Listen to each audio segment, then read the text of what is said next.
Mike's Daily Podcast. Episode 1229, 1229. Hello, I am Mike Matthews, broadcasting from Cafe Anyway, located somewhere in Podcastro Valley, Mont.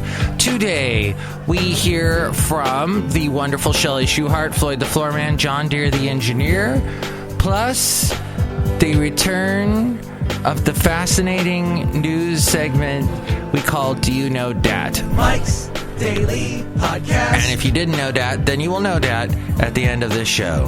And I am now going to sing a song. Mike's Daily Podcast. Yesterday I was going to meet up with a friend, and we were going to walk our dogs up and down around the bend, and then I ran into another friend. So I had two friends with dogs. We all walked together.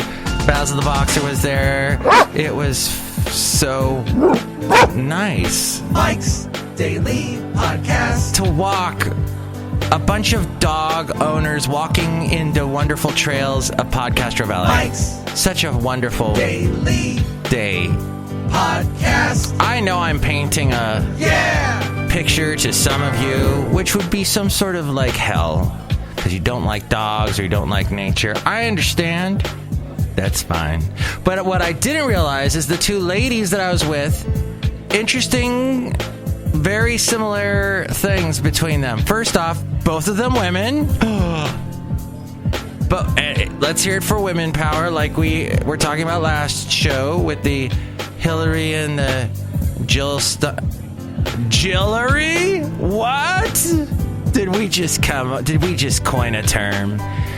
Jill Stein, Hillary Clinton, Jillery. And then, so one of them, well, actually both of them, yes, here are the similarities, and thus the word similarity comes into play. Because I met them both at the same dog park in Podcastro Valley, Mont. And then they are both involved with French men. Not the same French man. At least I don't think so. Awkward. And that was fascinating. And they both love dogs. They both had dogs. So lots, right off the bat, they had never met each other until that moment. So what a fun day. Isn't that great when that happens? I need some free press, y'all. Can you just throw a little free press my way? Just sort of tell people about this podcast. Oh, look, I just walked in. Just go, hey, there's a podcast. The guy does it every day. His name's Mike. It's called Mike's Daily Podcast. And characters walk in on his show occasionally, like this person. Hello, Mike Matthews. Chely Shoehart, good stuff supervisor. I want to date a Frenchman. A Frenchman? Yeah. Do you parlez-vous français? Sure, okay, that sounds cool. Yeah, that's what they do, is they parlay it. Uh-huh. I was in France once, long ago, just because I was in Germany, and we popped over the border to France, so I wasn't that far into France, but I like to say the word France. Well, that's why we have what we call Mike's Daily Podcast.com. Go there if you would like to help support the show. There's an Amazon link. Click on that and buy whatever it is you're going to buy. And that will help out the show. And also, there's the PayPal if you'd like to, help out that way. You'll get a special greeting from all the Cafe Anyway characters like these guys. Oh, Mike, this is Floyd the Floorman. And this is John Deere the engineer, Mike. French people are wonderful. They're really good at cooking things. Yeah, isn't that interesting? Did you ever see Julie and Julia? And they talk about the story of Julia Roberts? Pretty Woman? Julia Childs. That's what I meant. Butter! And she puts the butter in everything, and they cook. And, oh, boy, it made me so hungry. Meryl Streep played Julia Childs. It was the last Nora Ephron movie before she died. That's why I bring up things like this, is to tell you about Mike'sDailyPodcast.com. Okay, I'm done talking about that. Oh, except for if you want to sign up for the contest. Mike's Yuletide Personalized MP3 for the contest. Email me why you're going to have a great holiday season, Yuletide season, Christmas season, Hanukkah, Kwanzaa, whatever, Festivus, and we might read your thing on the air and then you'll win a thing. You'll win a special MP3 for thee from all the Cafe Anyway characters. So, have you thought about how the differences in the two presidencies, Obama and the impending Trump presidency? Obama inherited a really bad economy. Remember how bad it was 8 years ago? And now it's doing really well. And Trump is inheriting that. So hopefully he doesn't ruin it. And interestingly enough, as I was listening to the Money radio station that I help work for in the Bay Area, you know, Bill Clinton had a surplus. And then, you know, we went into a deficit with George W. Bush. But Bill Clinton went into a surplus. And it's very interesting that had to do with the taxes that he had. The taxes that came in from the internet. The internet didn't exist before Bill Clinton. And then it came along. And there were I just find that fascinating. And they say now with Trump there's going to be inflation and recession coming. But that's okay. That's normal. Nah. I hated inflation. I remember when that was first going on in like the 70s, and that sucked. Well, prices still go up. You try and go and buy something like And here's today's podcast picture. a piece of crap hot dog in San Francisco. You're going to pay like $10 for it. It's ridiculous. But the podcast picture, on a happy note, is me with a happy face and a Santa hat, because there's a Christmas tree meme going on. And although the tree behind me is not a Christmas tree, it is adorned with Christmas lights or holiday lights. Well, there's just one colored light, but it was all part of the oak tree lighting ceremony that they did in Danville on Saturday. I was so happy that I got to go to it. Last year I wanted to go, and I was going to leave from work, and I was in shorts at work. And I said, there's no way I'm going to be able to go to Danville and stand in the cold in my shorts. So this year I brought pants. Smart me. So yeah, you can see that picture of me happy in front of the just lighted oak tree in Danville. They blocked off a bunch of streets, and there was like Santa walking around, some kind of Christmas snow angel, not the Frozen thing, but some other sort of Christmas involvement. I thought maybe she was the ghost of Christmas Past from A Christmas Carol Dickens story. But it was so nice, and walked around my radio station that I work for on the weekend. Couple of people that work for that promote the station, that go out to events and set up a tent and do all that contest stuff. They were there. There was free hot chocolate everywhere you went. It was like a little paradise on earth. They were giving out free sandwiches too, but every time the sandwich girl came around, she'd given away all her sandwiches, so I didn't get any of that like I need any. But that was a wonderful night. Snarkiness. Do you like snarky people? I know I get a little bit snarky. There was some cartoon I used to watch that was sort of like a Lord of the Rings type cartoon. It was done back in they sort of meshed Lord of the Rings with Star Wars.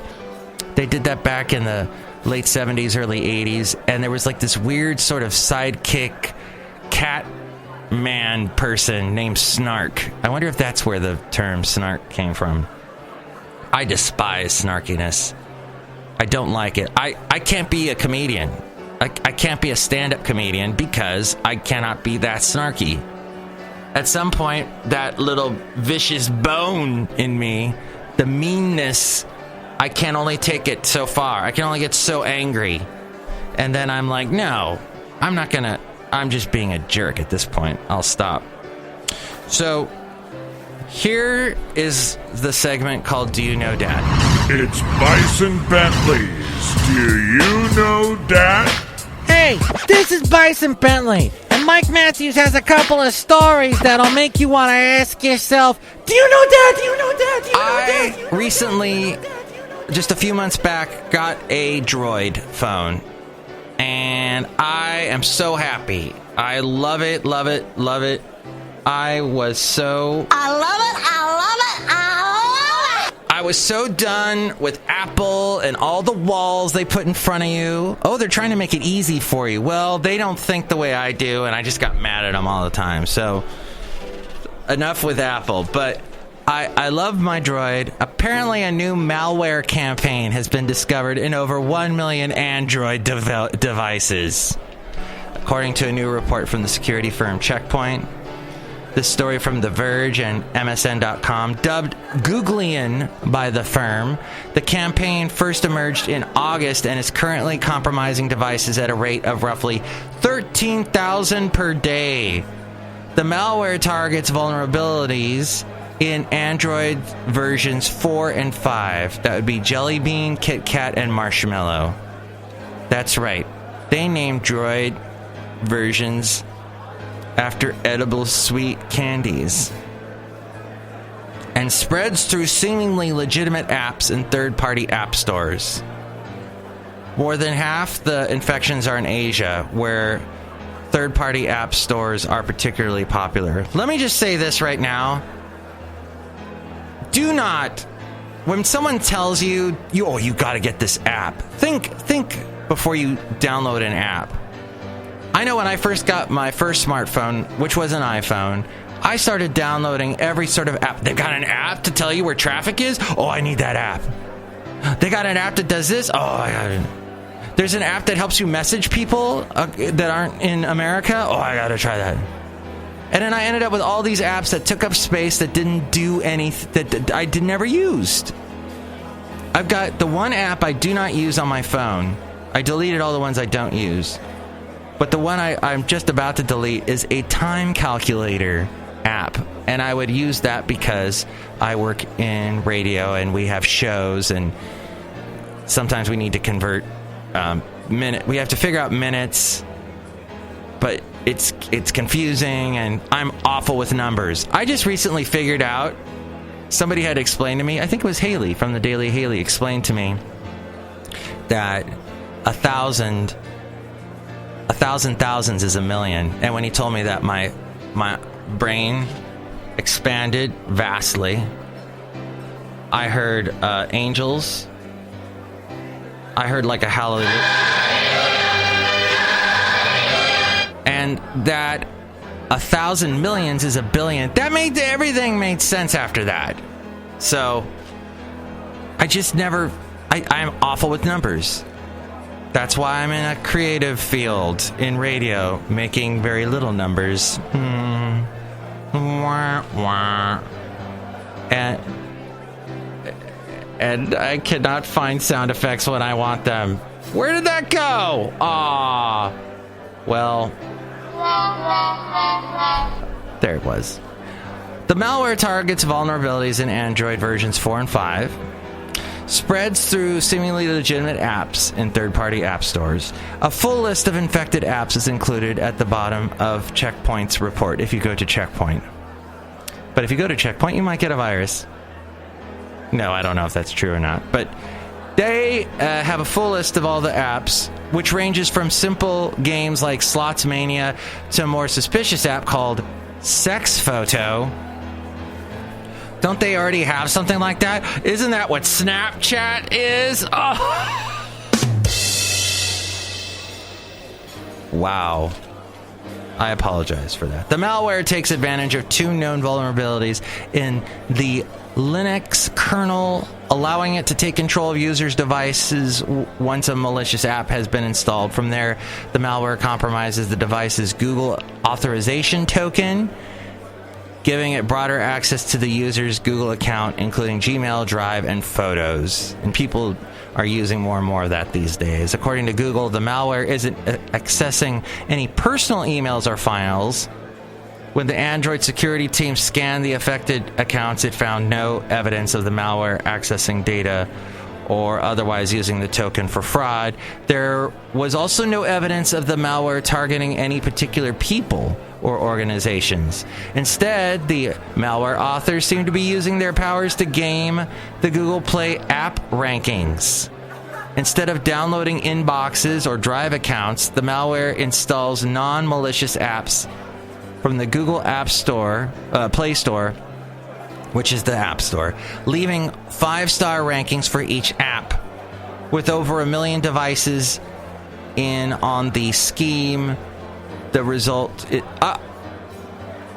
is a huge boost in the Play Store rankings for the targeted app, potentially worth far more than a stolen credit card, worth moolah.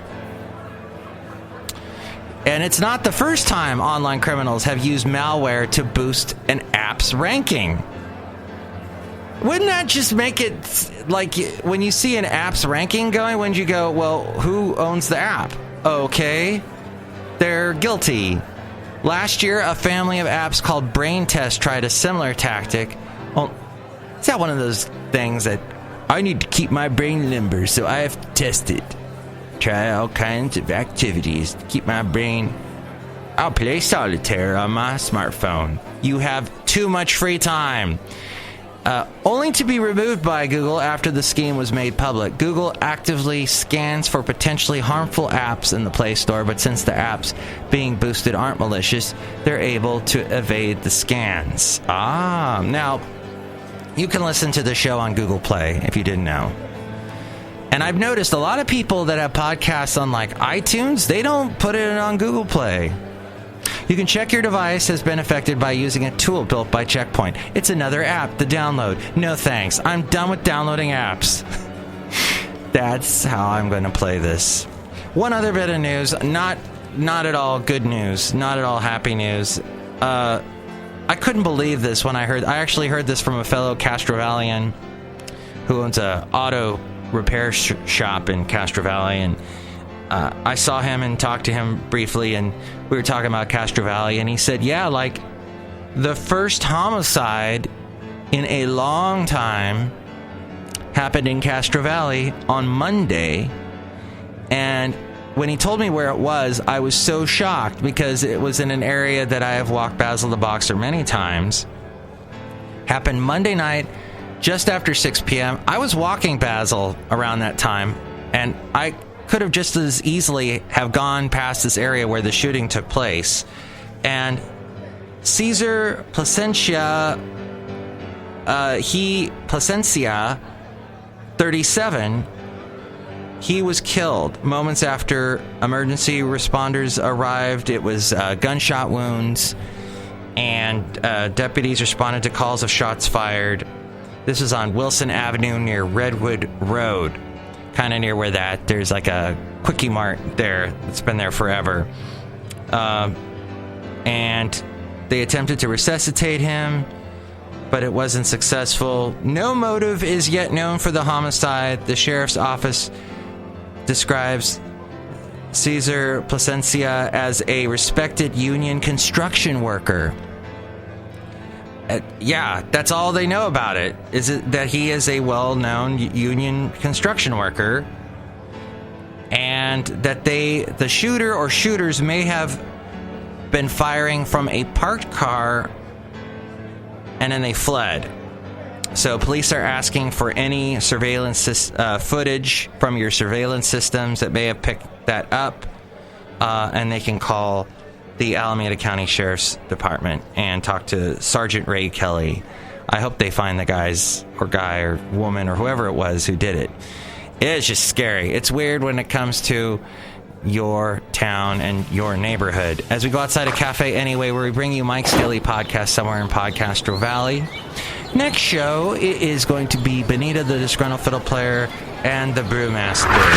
Mike's Daily Podcast is written and produced and performed by Mike Matthews. His podcast is super easy to find. Download or listen to his show and read his blog at MIKEs-DAILY-PODCAST.com. Email Mike now at MIKEs-DAILY-PODCAST@gmail.com. See you tomorrow. Bye!